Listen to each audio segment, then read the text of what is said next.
안녕하세요. 정의당 비상대책위원장 김준우입니다. 김준우의 공작실 네 번째 시간이고요. 국내 유수의 평론가분들을 모시고 정의당에 관한 오해를 더욱 불식시키는 혹은 증폭시키는 그런 방송을 지금 계속하고 있습니다. 오늘 4회째고요.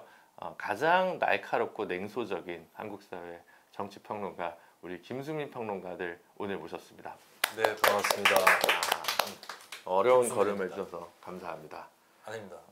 한가해가지고. 네, 지난번에 김민하 평론가가 여기 출연한 걸 봤거든요. 네. 뭐 방송 떨어졌다 그런 얘기 하죠. 제가 다 보지는 못해요. 네. 떨어질 방송이라도 있으니까 그런 얘기 하는 거예요. 네, 떨어질 방송도 없어요. 한겨레 보고 있나? 수요일에 방송 없습니다. 수요일에 방송 없어요? 네. 그럼 목요일에도 없습니다. 우리 고정으로 좀 해야 되나? 그러면 방송이 더 떨어질 것 같아요. 아니에요. 저희 김수민 평론가랑 재미있는 얘기가 제가 기억이 났는데 4년 전에 김종배 시선집중에 저희 둘이 2019년 3월에 나와서 선거연합정당 어떻게 생각하냐. 그걸 기억하시는군요. 네.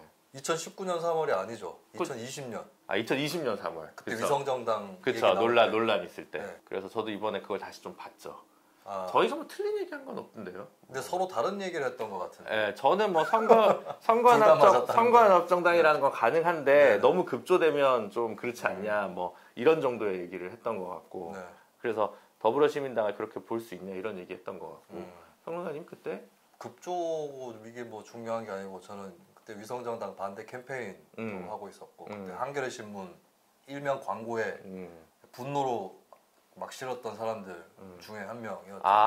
근데 사실 저는 이제 그때 제가 혹시 무슨 얘기 했는데 이번에 제가 정의당 비대위원장이 돼가지고 선거연합정당을 추진하는데 그때 얘기와 지금 얘기가 제가 다를까봐 얼른 다시 봤죠. 총론적인 부분에서 저는 선거연합정당은 가능하다라는 입장을 얘기를 했더라고요. 그때도. 저는 지금 정의당이 추진하는 선거연합정당에 매우 비판적이지만 하지만 위성정당하고 비교하는 거는 심각한 개념 오용이긴 하죠. 그건 분명히 아닙니다. 네, 그러니까요. 저희가 방송을 자주 많이 하진 않았어요, 그죠? 네, 그랬던 것 같습니다. 마지막 기억나는 게 그 한겨레에서 그 김한 기자가 진행하고, 김민하, 김수민 둘이 이제 쌍두마차로 갈 때 김민하 평론가가 그때 뭐 하루 빠져가지고 제가 대차로 들어가는데, 그것도 한 1년 넘은 것 같아요. 작년 한 여름 가을쯤이었나? 그러니까 오랜만에 방송에서 별로 마주치지 않았다는 거는 나와 바리가 겹친다는 뜻입니다. 그렇죠. 포지션이 겹치니까. 이게 제로섬. 그렇죠. 사실 김준일 평론가하고 저도 좀 그렇거든요. 그렇죠.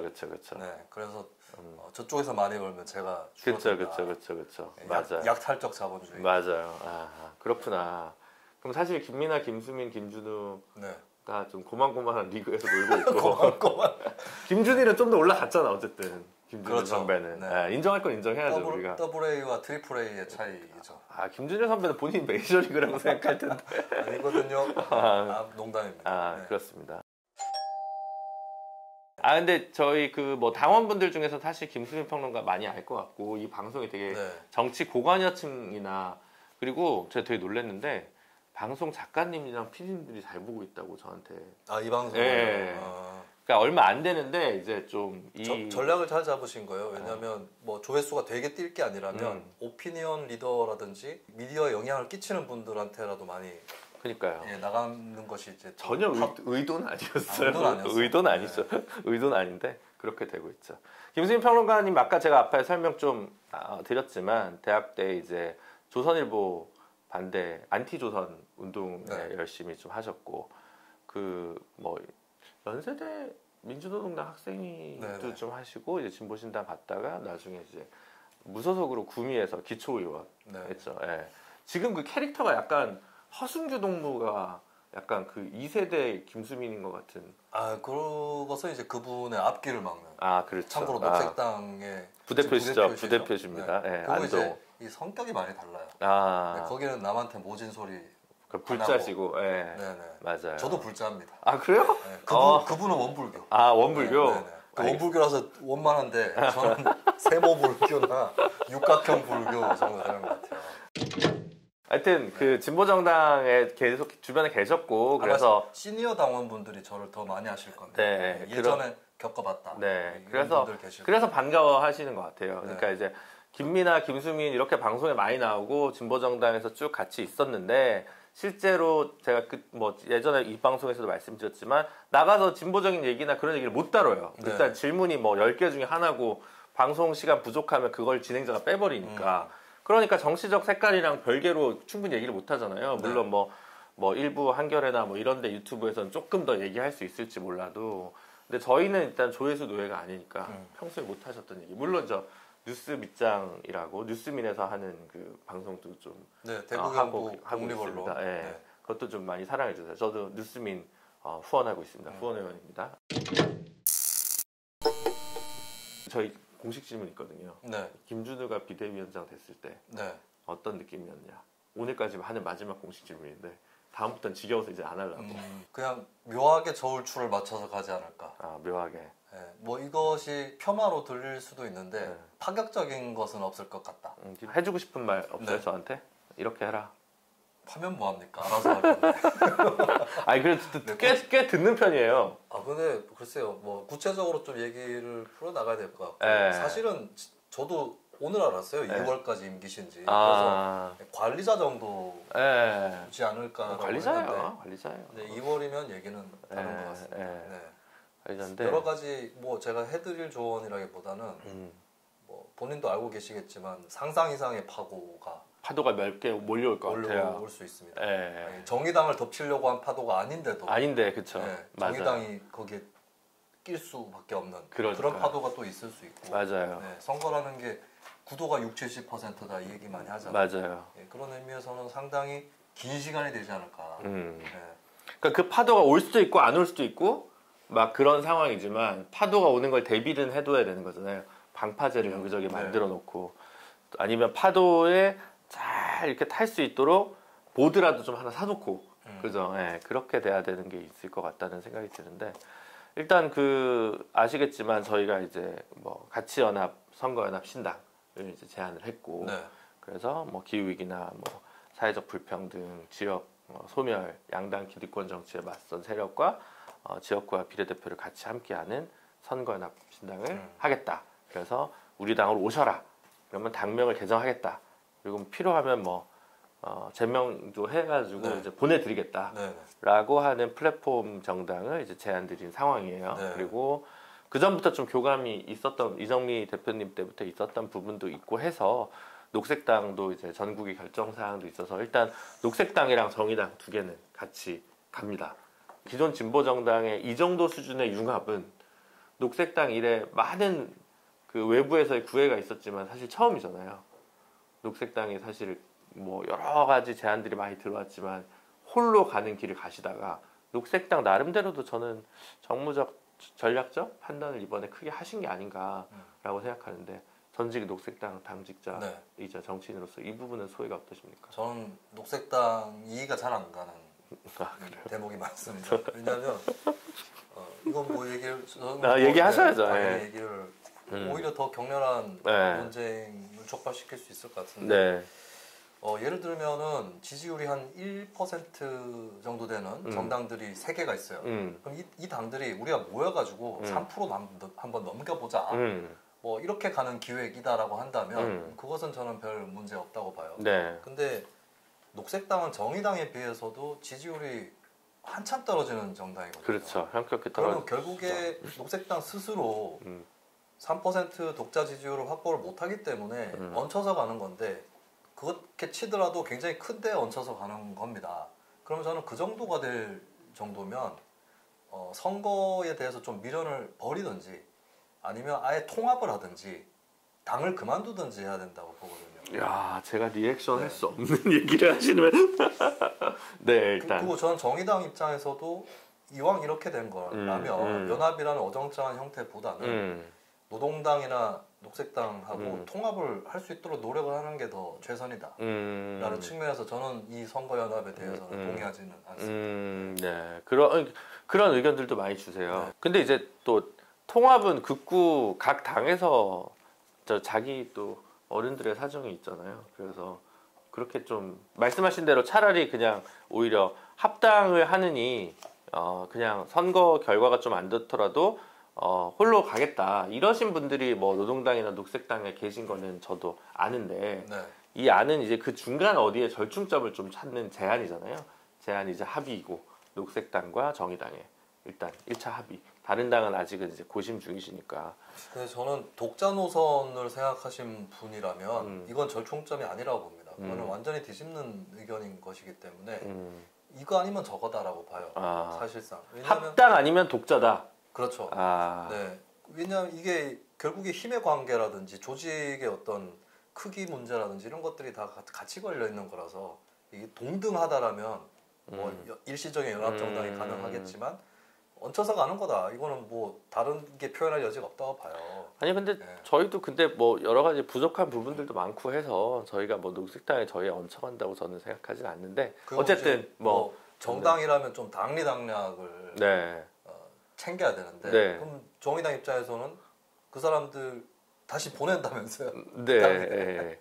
그럼 뭐 이거 어떻게 되는 겁니까? 아니 그래도 네. 좀 진보 정당들이 같이 좀 잘 사는 방법을 대표 진보 정당이 좀 고민해야 되는 거 아니냐 이런 고민과 문제의식도 같이 있는 거죠. 당리당략에 대한 고민도 당연히 있는데 그렇군요.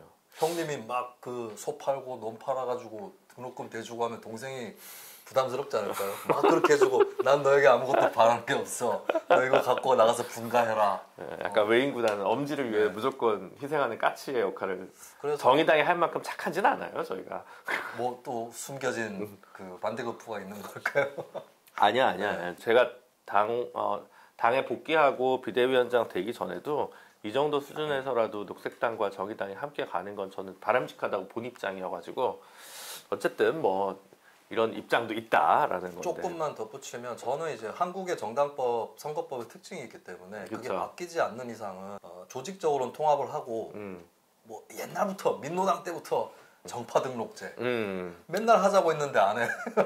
그리고 등록하라고 해도 정파가 안 나타나거나 이럴 수도 있는데 그러니까 사실상은 독자적인 어떤 노선을 갖고 있으면서도 선거라는 그 틀에서 공동대응을 하는 목적에서만 정당으로 하나로 등록을 하고 내부에서 활동을 할 때는 좀 독자성 있게 활동을 하는 뭐 당비도 따로 거둘 수 있죠. 예, 입당 원서 쓸 때 체크를 어디다 해가지고 그 정파로 당비의 상당 부분이 간다거나 이런 모델 사실 이게 실질적으로는 선거연합정당하고 틀 자체의 그 구조는 크게 다르진 않아요. 근데 대신에 뭐랄까 너무 지지율 작은 정당으로서 그냥 얹히듯이 가는 것 보다는 이게 차라리 더 낫지 않은가. 약간 일본의 구락부 이런 생각나네요.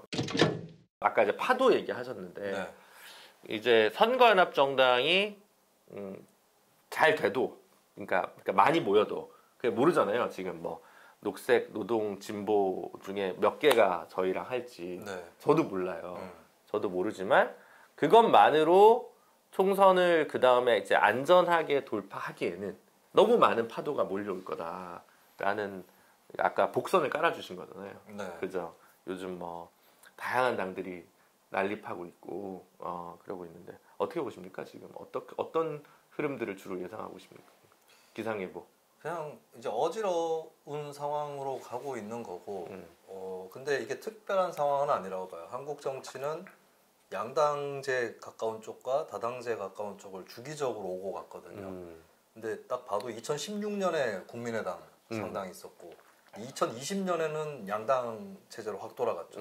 뭐 가운데 지대에 있는 당들도 많이 수그러들었고 정의당도 그렇게 성적이 좋지는 않았었고 근데 이번에는 다시 이제 조금 이제 분화가 되는 이런 상황으로 가는데 근데 아마 이러고 나서 다음 총선 때 다시 양당 체제로 돌아갈 가능성이 상당히 높아 보여요. 희망적이네. 그럼 이번엔 다당제 국면이니까 저희가 살아남는 거예요. 정의당은 진짜 영원한 고통 라인이라고 하죠. 이게 왜 그러냐면 양당제와 다당제로 오고 갈 때 정의당이 항상 이제 힘든 거는 양당제로 갈 때는 이제 양쪽 진영 간의 대결, 총력 대결 때문에 정의당이 피해를 보고 다당제로 갈 때는 선택지가 더 생기다 보니까 제3당을 좀 찍어줄 수 있는 사람들 표가 정의당으로 샌다거나 딴 데로 샌다거나 뭐 이런 연쇄 효과들이 좀 있어요. 그게 저는 2016년 총선 때 정의당이 7%가 나왔거든요. 맞아요. 이거는 저는 국민의당 창당하고 무관하지 않다. 그 무관하지 않죠. 그냥 양강하고 정의당으로 갔으면 그때 정의당 지지율은 한 13% 넘게 나왔을 가능성이 있습니다. 거의 배에 가깝게 나왔을 수도 있는 거거든요. 이런 것들이 이제 정의당은 이렇게도 지고 저렇게도 지고 네, 이런 거를 계속 겪어야 되고 이제 그나마 정의당이 숨통을 트일 수 있었던 거는 거대 양당 중에 한쪽 특히 그 국민의힘 계열 쪽이 확실하게 이번에 진다. 2017년 대선처럼 예, 그럴 때, 그쵸. 그럴 때 이제 그나마 이제 숨통을 좀 틔우고 이제 심상정 당시 후보도 6%대 예, 득표율 기록을 했었잖아요. 예, 그 국면까지 또 그럼 그 국면은 또 언제 올 거냐? 2017년 대선 같은 국면이 이런 것도 한번 이번 총선에 국한되지 않고 내다볼 수 있는 거죠.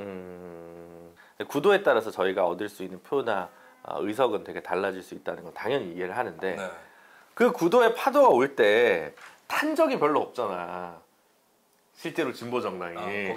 진보 정당은 여기 그냥 가만히 있는 거죠. 영원히 고통받는, 영원히 이렇게 상록수처럼 있고, 딴 데가 이렇게 알아서 정리가 되면 저희는 여기서 적극적인 플레이어가 됐던 적이 거의 없잖아요. 네. 제가 볼 때는 2012년에 통합진보당이랑 민주당이 전국적 연대한 거, 예, 뭐 저희 그때 뭐 진보신당 당원이었지만 어쨌든 그 정도를 제외하면 총선 전국에서의 어떤 적극적인 그림을 짜고 구도를 짜는 데 있어서 그 정도의 그림을 그려본 적은 거의 없지 않았나라는 생각이 들긴 하거든요.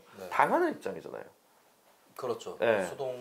수동적이고 피동적이고 저희가 또 이렇게 안에 사람들이 생각이 다양하다 보니까 이렇게 자유롭게 피봇을 하거나 유연성을 딱 갖추고 딱 하기가 되게 어렵잖아요. 말하자면.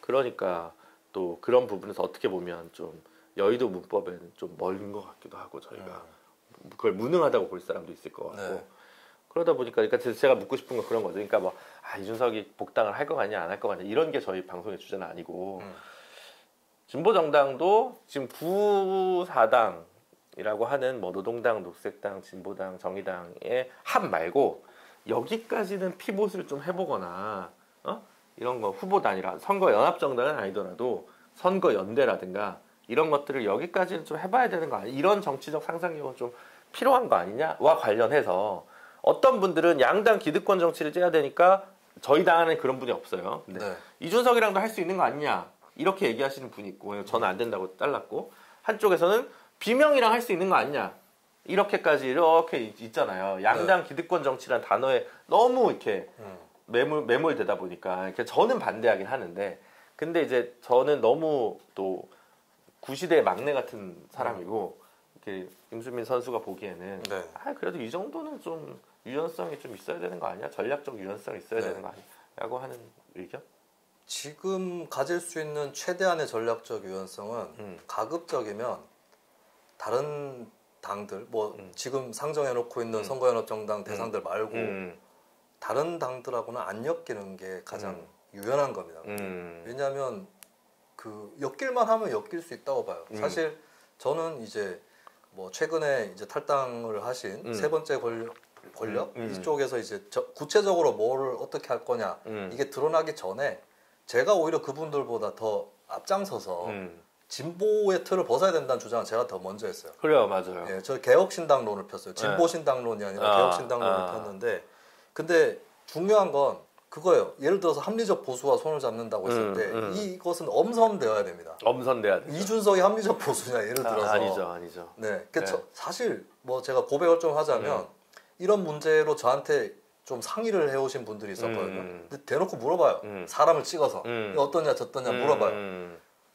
이준석 들어가거든요. 안 된다. 이준석 안 되고 이낙연 안 된다. 예, 비명계 일부 의원들은 괜찮은 의원이라고 볼 수 있다라고 판단하고 진보정당 입장에서도 손을 잡을 수 있고 심지어 같은 당도 할 수 있다고 보는데 나름대로의 그 선들이 있는 거거든요. 그쵸. 이게 굉장히 까탈스럽게 여겨질 수 있는데 저는 그랬어요. 안 되면 할 수 없다.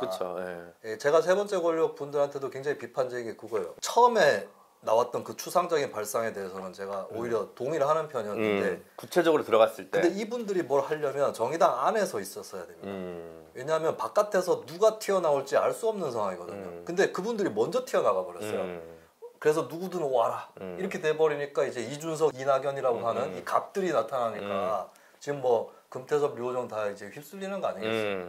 예, 그러면 그리고 제가 몇 달간 돌아가는 꼴을 보니까 제가 얼마 전에 그런 얘기를 했어요. 지금 국회의원 중에 민주당 국회의원 중에 제정신인 사람 2명, 국민의힘 중에는 없다.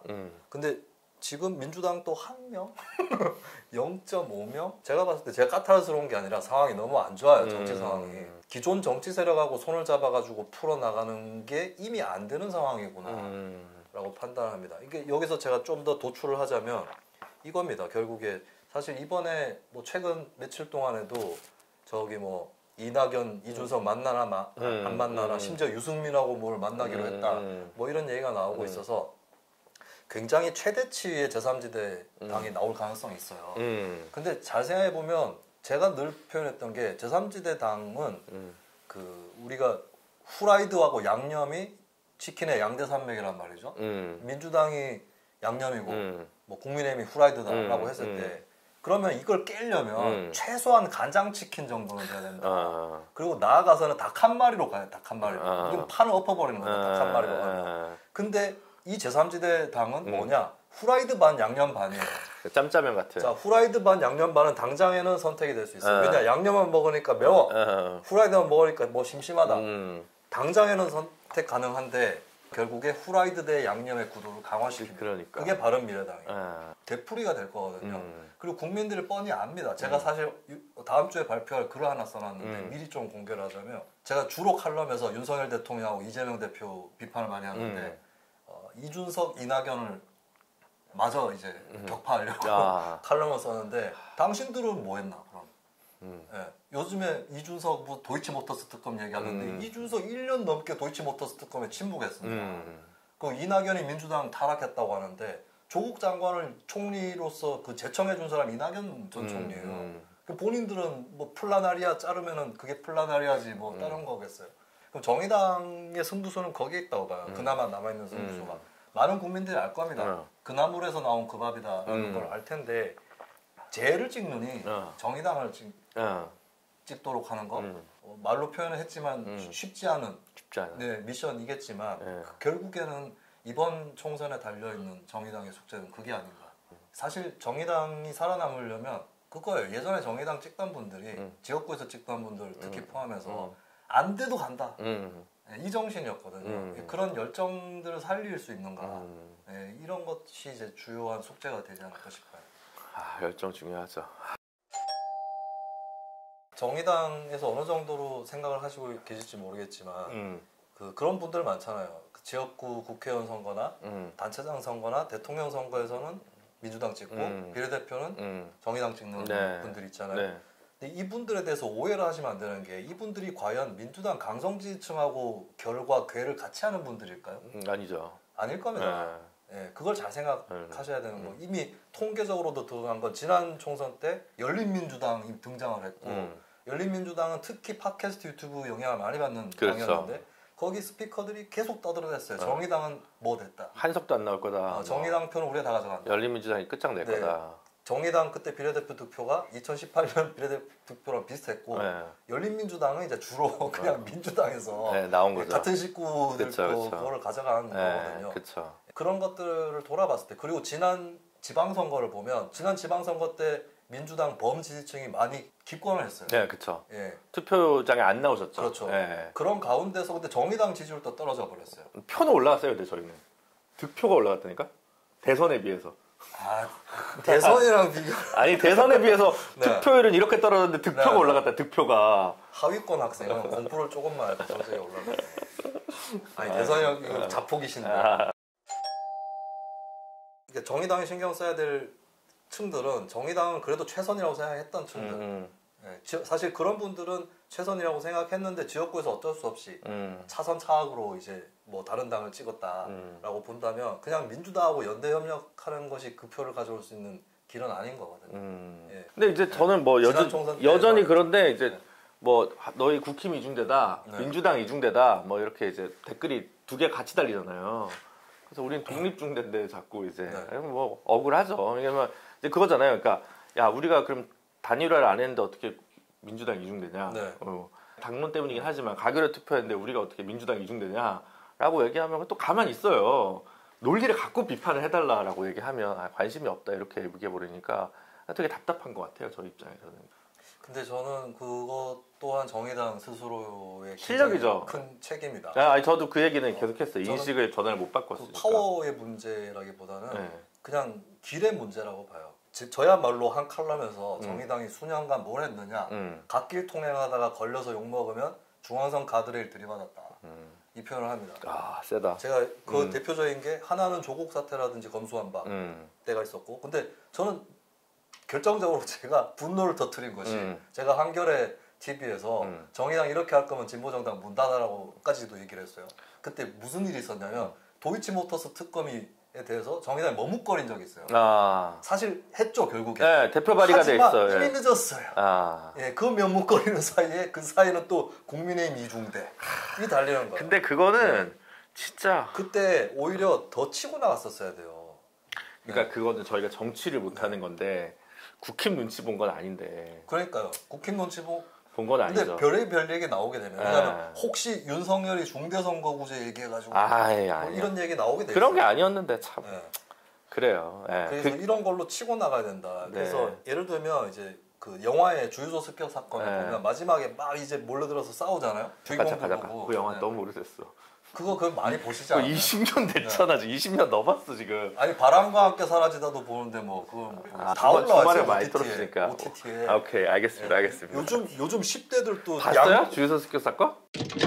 주유소 습격 사건에 보면 이제 마지막에 보면 조폭이랑 양아치들이 다 몰려와서 몰려오는데 이 몰려오게 하는 게 이미 이 주인공들의 실력이에요. 억으로. 근데 거기서 보면은 서로 이제 오인을 하는데 근데 그 구도를 오히려 역으로 이용해서 다 돌파를 하는 거죠. 그러니까 예를 들어서 국민의힘한테 민주당 이중대 소리 듣고 민주당한테 국민의힘 이중대 소리를 똑같이 듣더라도 이게 돌파가 가능한 게 있고 그냥 갇혀버리는 게 있거든요. 그러니까 그때는 판단이 그랬던 것 같아요. 이번에도 뭐 비슷했는데, 그러니까 야, 이게 탄핵 사유가 안 될 것 같은데 탄핵을 발의하는 게 맞나? 예를 들면 그 다음에 이게 사실은 그 범죄 수준에 비하면 특검 수준까지 필요한 건가? 뭐 예를 들면 이런 되게 단순 비례적인 판단 있잖아요. 어떻게 보면 사법적일 수도 있고 이런 판단이 정치적 판단의 그 어떤 근거의 상당 부분이 되는 것 같아요. 당의 판단이 그런 부분들 때문에 조금 더 시간을 두고 이렇게 간 건데 그거를 뭐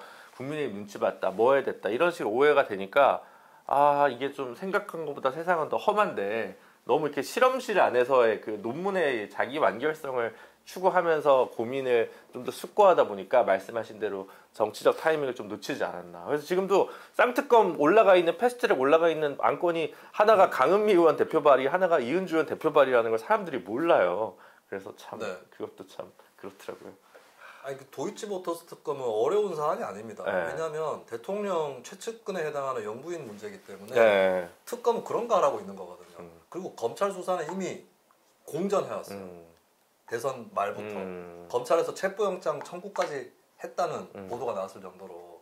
근데 시간이 꽤 지났는데 다시 정의당에서 검찰 수사 상황을 지켜봐야 한다라고 했을 때 제가 이해를 할 수 있어요. 그때 공범들 결과가 그 직전에 바로 나왔어요. 그 검찰은 원래 그래서 공범 결과가 나오면 후속 수사를 하겠다라는 텐스였기 때문에 한 달 지나도 아무것도 안 움직이니까 그때 특검 가자 이렇게 간 건데 어쨌든 그게 중요한 게 아니라 정치의 타이밍이다. 어떨 때는 진보정당을 지지를 하는 사람 입장에서 얘기하다가 어떨 때는 그냥 변호사로서 얘기를 할 때가 있거든요. 두 개가 섞이다 보니까 그 평론가님처럼 이렇게 못 보는 길이 있는 것 같아요. 막고 있는 것 같아요. 법이라는 잣대로 이렇게 딱 막고 있으니까 이걸 얘기를 할 때 진영론에 아닌 게 아니라 이게 순논리적이고 서초동에서 초보수적인 법조인들을 만나도 이게 크게 밀릴 그게 없는 그 성을 일단 쌓아야 좀 단단해지는 그런 부분이 좀 있거든요. 근데 이제 그 논리로 방송을 하다가 어떨 때는 순수 정치평론 하다가 두 개가 섞이면서 이게 시너지가 꼭 나는 게 아니라 어떨 때는 저의 상상력이 제약될 때가 있는데 그래서 항상 감탄을 하거든요. 이걸 이렇게 뚫고 가시는 거를 얘기하실 때 제가 쭉 이제 보니까. 근데 이제 갑자기 비대위원장이 되니까 제가 이 어떻게 보면 법률가의 물을 좀 빼는 거 그런 거 가지고 되게 고민인데. 저는 그 지난 대선 말에 그 국민의힘 쪽 패널하고 종편에서 도이치모터스 문제로 싸웠거든요. 몰라요.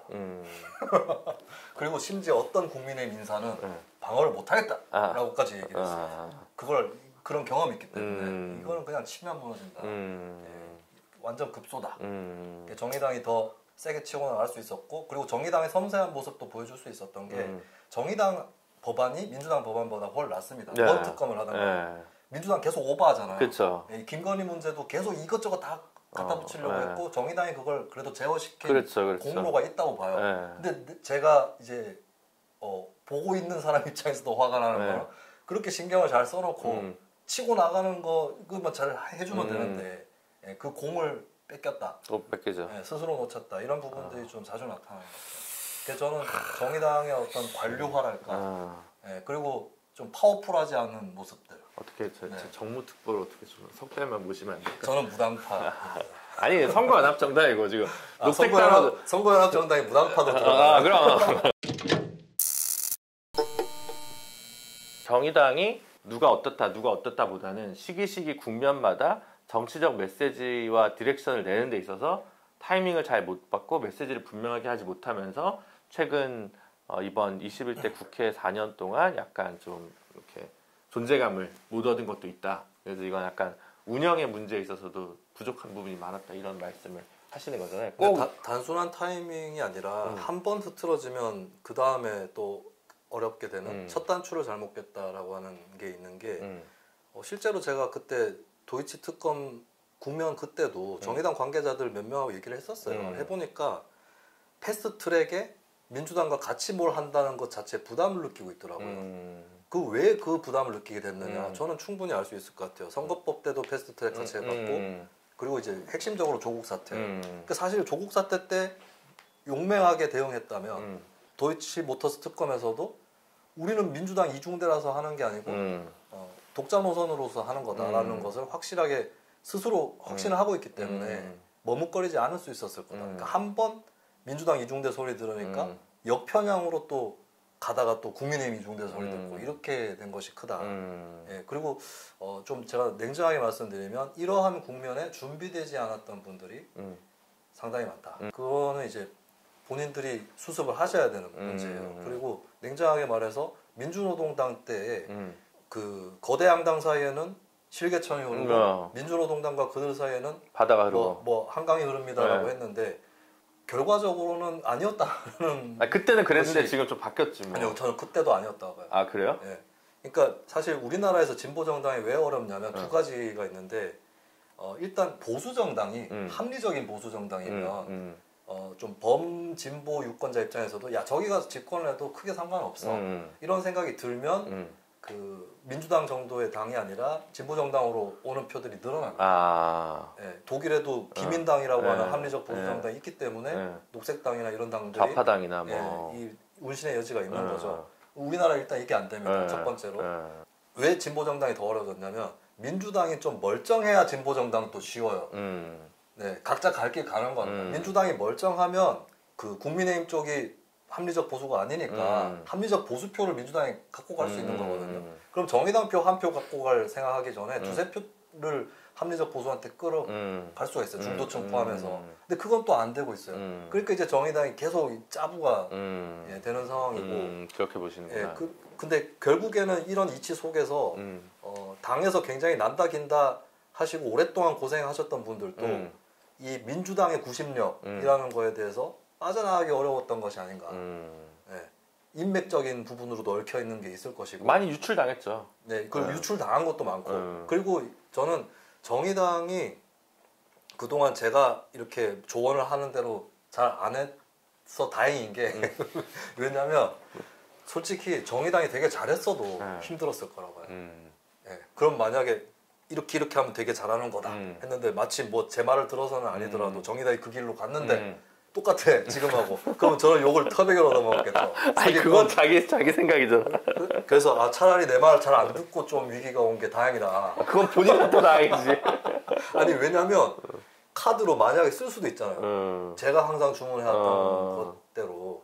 근데 이건 되게 여태까지 하시는 분들 중에서 이게 되게 좋은 지적인 것 같아요. 그러니까 뭐냐면 저희 그거 얘기 충분히 못 다룬 것 같은데 예를 들어 저는 이제 민주당이 우리 정책 다 따라오면서 우리는 새로운 퍼스트 무버가 못 되면서 있는 의제 세팅 능력을 중심으로 많이 얘기를 했는데 그 다음에 사람들이 많이 지쳤다, 뭐 의석수가 선거제도 때문에 안 나왔다 이런 부분들도 있지만 다른 한편으로는 결국은 민주당 국힘 속에서의 관계적인 문제에서의 정치 이런 것들이 국민들에게 인식되는 방식 여기에 대해서 좀 부족함이 있었다는 얘기에 대해서는 저도 인터뷰나 이런 거에서 충분히 못 다뤘던 것 같은데 그냥 저는 억울하기만 했거든요. 물론 이제 그거는 인식의 전환을 못 바꾼 건 저희 무능이라고 생각했지만 이거 어떻게 하지라고 생각했는데 어쨌든 다시 한번 이렇게 복기를 해보면서 그런 뭐 특검 문제라든가 이번에 사실 탄핵도 그런 이제 고민 타이밍이 있었는데 이동관 선생님께서 그냥 사퇴를 하셔가지고 별로 뭐 이제 드러낼 국면을 못 찾았던 것 같아요. 근데 저는 이번 탄핵도 별 크게 고민할 거는 아니었던 거예요. 예, 저 같은 경우는 사실 오히려 민주당보다 더 적극적으로 손준성 검사 탄핵 얘기를 해왔던 제가 이제 또 친한 사람이 또 그 고발사주 의혹 폭로한 기자랑 친한 관계라서 고발사주 의혹 전문가예요. 예. 그리고 제가 아마 제도권 방송에서 그 윤석열 후보 당시 대선 후보한테 조국 2라고 얘기할 수 있는 유일한 이런 표현을 쓸 수 있는 유일한 사람. 왜 김민하 평론가보다 방송이 적은 이유를 스스로 이렇게 조국 2라고 하는 순간 그때 스튜디오의 그 묘한 분위기. 예. 그리고 아마 그 우리나라의 전 평론가 중에 그렇게 표현하는 사람은 없었겠죠. 예. 그 다급한 국민의힘 패널이 민주당의 프레임이라고 하는 거예요. 그래서 제가 민주당이 누가 그렇게 얘기하냐. 민주당이 조국 사태를 스스로 잘 청산했으면 이렇게 얘기할 수 있지. 얘기 못한다. 좋은 분이라고 할 텐데. 근데 제가 여기서 항상 이런 대목에서 정의당을 욕했던 것은 정의당이 이렇게 할 수 있는 당이면 얼마나 좋은가.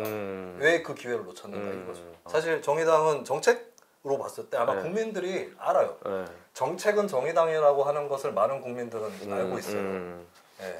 근데 왜 표가 안 되고 열기가 식느냐 했을 때 당면에 있는 정치권의 도덕성 문제에 대한 정의당의 용맹한 자세를 기대했던 사람들이 있는 거거든요. 그 부분이 좀 이렇게 지그재그가 되면서 예, 흐트러졌는데 저는 그런 부분을 회복해야 정의당이 강조하고자 하는 불평등 문제, 기후위기 문제도 회복될 수 있다. 그 여러분들 시간 나시면은 OTT에 그 여총리 비르기트 덴마크 드라마 아마 정의당 당원들 중에도 제가 아는 당원들도 몇 명이 저한테 소개를 시켜줬어요. 저도 3까지인가 봤어요. 거기 보면 온갖 주제들이 나옵니다. 기후 기본적으로 나오고 뭐 난민 이주민도 나오고 뭐. 촉법 소년 문제도 나오고 외교 안보 문제도 나오고 오만 문제가 막 쫙 환경 문제하고 다 나오거든요. 근데 그 에피소드 가장 첫 편이 뭐냐면 뭐였더라? 타 정당의 비리 의혹에 대응하는 지도자의 자세. 그리고 그걸로 집권합니다. 그걸로 이제 연정을 이렇게 만들죠. 딴 걸로 집권하는 게 아니라 그걸로 집권해요, 사실. 예, 노무현을 한번 생각해 보면 노무현이 뭐 그 노동 전문 변호사였죠. 그걸로 집권한 게 아니죠, 처음에. 아니죠. 청문회였잖아요. 50 청문회에서 국민들의 도덕적 열망을 대변했다. 사실 민주노동당부터 시작해서 정의당에 이르기까지도 사실 정책은 당장 이게 되겠어? 라는 의구심을 국민들이 다 갖고 있는 건데 근데 이 정책을 그럼 뭘 보고 믿어야 되냐? 결국에 도덕성 문제거든요. 근데 그런 얘기 있잖아요. 그러니까 반부패 전략은 독이다. 네네. 그건 약간 위험하다. 그냥 포퓰리즘에 공명하는 거다. 이런 얘기가 있잖아요. 그걸로는 흥하지 못한다. 하지만 여전히 유효하고 막 이렇게 검토하고 싶은 정치적 옵션이 있잖아요. 네네. 그건 어떻게 보세요? 그러니까. 그게 국면에 따라 다른데 제가 아직 기억나는 게 2004년 민주노동당 때 총선이었는데 근데 제가 군대에 있었거든요. 군대에 있었는데 군대에 있으면 시야가 넓어집니다. 마침 이제 치안 현장 근무를 해서 막 비번이 있어요. 비번이 막 금요일마다 있는데 민노당 아는 그 선배하고 통화를 했는데 당에서 전략을 반부패로 가져가려고 한다라고 하는 거예요. 그때는 제가 반대했어요. 왜냐하면 그때는 이미 차떼기 대선 자금 수사가 확 제대로 진행이 돼서 국민들 사이에 불길이 확 일어났고 그리고 거대 양당이 다 연루가 됐잖아요. 그리고 또 마침 한나라당 쪽이 너무 심하게 훨씬 더 심하게 연루가 돼서 민주노동당 입장에서는 그건 더 챙길 판은 아니었어요. 그냥 가만히 있어도 어느 정도 챙기는 판이었고 바로 다음 국면으로 넘어가는 상황이기 때문에 정책 얘기를 해야 된다. 복지 정책 얘기를 그냥 해도 된다. 반부패만으로는 반사이득만 가져가려는 거다. 그것만으로는 힘들다. 근데 지금 정치는 제가 역대 한국 정치에서 거대 양당 도덕성 리스크가 똑같이 극도에 이른 것은 최근 몇 년이 처음입니다. 예. 그럼 이 상태에서는 도덕성 문제인 거고 사실 답들은 간단한 거예요. 이게 뭐 정책적 대안이 그렇게 필요한 게 아니라 벌 받아라. 그리고 사실 이 사법 리스크에도 정책적 문제가 되게 많은데 제가 정의당을 또 비판해야 될 이유는 사실 이재명 대표가 사법적으로 유죄라고 저는 확신하지는 않습니다. 근데 이게 불체포 특권 포기 차원에 머물렀다고 보거든요. 네. 정의당의 메시지와 행동들이. 그게 아니라 대장동이 진보입니까? 대장동 사업에 어디에 진보가 있는가? 제가 그래서 글도 한 편 그 대선 전국 때 이재명은 좌파 포퓰리스트가 아니라 국가 독점 자본주의자다. 예, 그리고 굳이 얘기하면 우파 포퓰리스트다. 이런 지적을 했고 사실 심상정 후보도 그 기조를 어느 정도 TV 토론에서 소화를 했던 게 MB 아바타 공약입니까? 예, 이거거든요.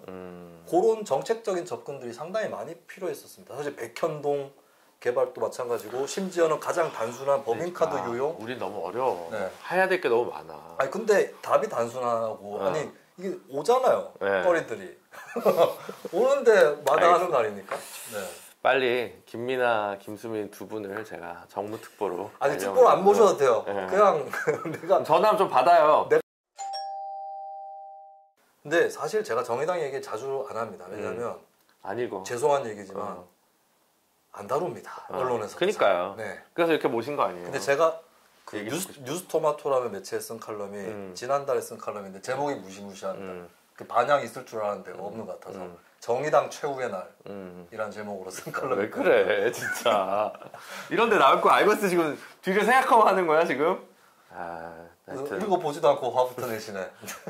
최후의 날 언젠데? 100년 후에? 그거였어요. 최후의 날이 온다면 뭘 할 거냐. 네. 그러니까 결국에 그동안 정의당이 했었어야 되는데 못한 일들이 있을 것이고 그것을 하는 것이 내년 총선이다. 이 얘기입니다. 그리고 막 제가 얼마 전에 노조 강연을 갔었는데 네. 노조에 아무래도 그 활동가분들이 정의당 당원이거나 지지자인 분들이 좀 상대적으로 많아요. 그래서 당에 대한 걱정들을 좀 하시더라고요. 네. 제가 이런 얘기를 했어요. 사실 정의당이 망해도 시간이 지나면 또 그런 당 나온다. 네, 그러니까 여러분들 노조에서 잘 버티고 있어요. 노조라는 건 안 없어지잖아요. 그렇죠. 근데 제가 뭔 말을 드리고 싶냐면 정의당이 설령 잘못돼도 장렬하게 잘못되면은 의병이 독립군으로 부활하듯이 다시 나온다. 아까도 제가 말씀드렸지만 우리나라 정당 체제가 양당제와 다당제 사이를 오간다고 했잖아요. 막상 정의당 같은 진보 정당이 없어지면 몇 년 지나면 대중들 사이에서 있어야 되지 않느냐는 말은 분명히 나옵니다. 근데 어떻게 장렬하게 싸웠느냐? 아니면 그냥 그 옛날에 그 커트 코베인이 했다는 말 있잖아요. 뭐 확 불타오르다 꺼져야지 뭐 이렇게 사르르 아시나요? 네.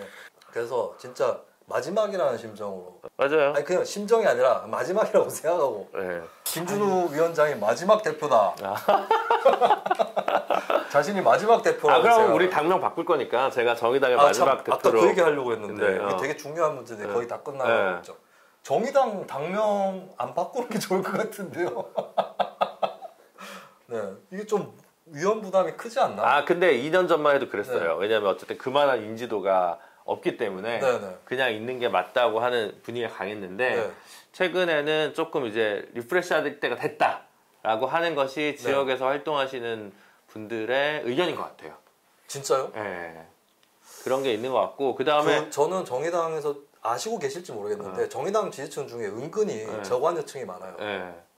그렇죠. 근데 근데 몇 개 정당이 선거연합 정당에 들어오느냐에 따라서 아니 뭐 녹색당만 들어온다 예를 들어 그러면 뭐 혹시 녹색 정의당 녹색과 정의나 기후 정의당이나 뭐 이럴 수도 있는데 근데 이제 여러 개가 들어오면 뭐 굴복하지 않는 사우스코리아라든가 뭐가 될지 모르잖아. 그래서 옛날에 일어나라 코리아 같은 느낌인데. 아니 저 프랑스 멜랑숑 그거잖아요. 굴복하지 않는 프랑스. 왜 프랑스 생각이 안 나고 권영길 이건 생각이 나죠? 일어나라 코리아. 근데 예전에 그러니까 뭐가 될지 모른다고 이름은. 그래서. 예전에 내 연애의 모든 것이라는 드라마가 있었습니다. 이게 원래 이응준 소설가의 소설이 원작이에요. 근데 이게 미묘한 것이 소설로 나올 때는 여자 주인공 당 이름이 진보노동당이었어요. 소설에서는. 근데 한 1, 2년 지나서 드라마가 됐을 때는 녹색 정의당이었어요. 뭔가 이 변화를 상징하는. 그래서 이미 드라마에서 힌트를 줬기 때문에 이거는 제가 뭐 정의당 잘 되라, 녹색당 잘 되라고 해주는 얘기는 아닙니다.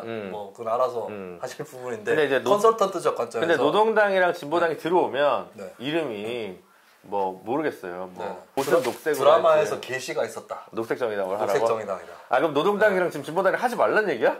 그렇네. 진보노동당. 진보노동당, 녹색 정의당 두 개 따로 가라고? 하필 이분이 지금 당명들이 다. 모르겠어요. 근데 당 4개를 갖다가 같이 이름을 쓰려면 네. 그걸 어떻게 해야 될지가 네. 조금 색다른 이름이면서도 좀 진취적이어야 될 것 같은데. 아니요, 저는 당명은 고전적인. 그럼 4개 다. 오, 그것도 아이디어인데요.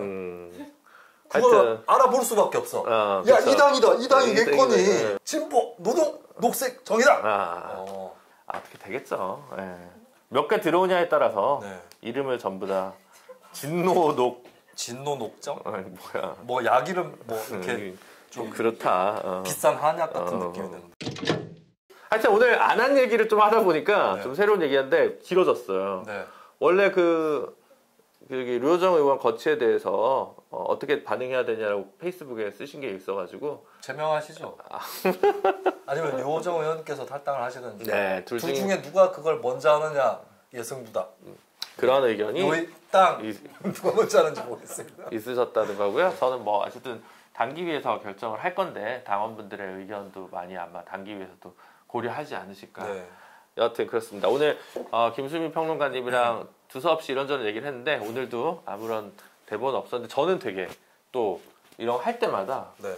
이게 제가 듣거든요. 사실은 뭐 김민하 평론 무슨 얘기 하시나. 근데 질문이 좋은 게 안 오니까. 근데 이렇게 하니까 저는 조금씩 영감이 생기는 것들이 있어요. 네. 저 진심으로. 그래서 오늘 너무 감사드리고 당원이나 뭐 이렇게 애정을 가지고 보신 분들도 조금 치려고 하는 발언이 아니라 조금 다른 접근법과 고민과 애정에 기반한 제언들을 좀 잘 들어주실 수 있지 않았을까 싶어서요. 그래서 어쨌든 저희 혹은 진보정당에 관한 담론이 좀 더 풍부해지고 많은 이야기들이 되는데 우리 공작실이라는 프로그램이 좀 의미가 있었으면 좋겠습니다. 네. 다음 시간은 장윤선 기자님이 나와주시기로 했고요. 오늘 마지막으로 와주신 소감. 네. 사실 뭐 다시 안 볼 각오로 왔고요. 네. 뭐 여러 가지 사실 불만이 많습니다. 제가 정의당에 그렇기 때문에. 근데 아마 제가 활용해왔던 매체에서는 얘기를 해왔지만 이번에 처음 들어보시는 분들도 계실 것 같고 사실 저는 정확하게 현재 당내 상황이라든지 또 의견의 어떤 분포 이런 것들을 알지 못하고 있는데 저는 결코 누구 망하라고 얘기를 하지는 않습니다. 네, 그것을 어떻게 하실지는 이제 정의당이 소화를 하셔야 될 몫인 것 같고 많이 기대했으나 좀 살림살이도 힘들고 해서 그리고 정치는 더 나빠지고 해서 어쩔 수 없이 세워나갔던 그 지지자들의 마음을 돌리는 것이라면은 이제 그게 정의당의 숙제가 아닐까. 그리고 정의당이 제기할 수 있는 그런 길이 아닐까. 이 말씀은 드릴 수 있습니다. 네, 따뜻한 말씀 너무 감사드리고 어쨌든 이것으로 네 번째 공작실은 마무리하도록 하겠습니다. 다음 주에 또 뵙겠습니다. 안녕. 네. 고맙습니다. 감사합니다.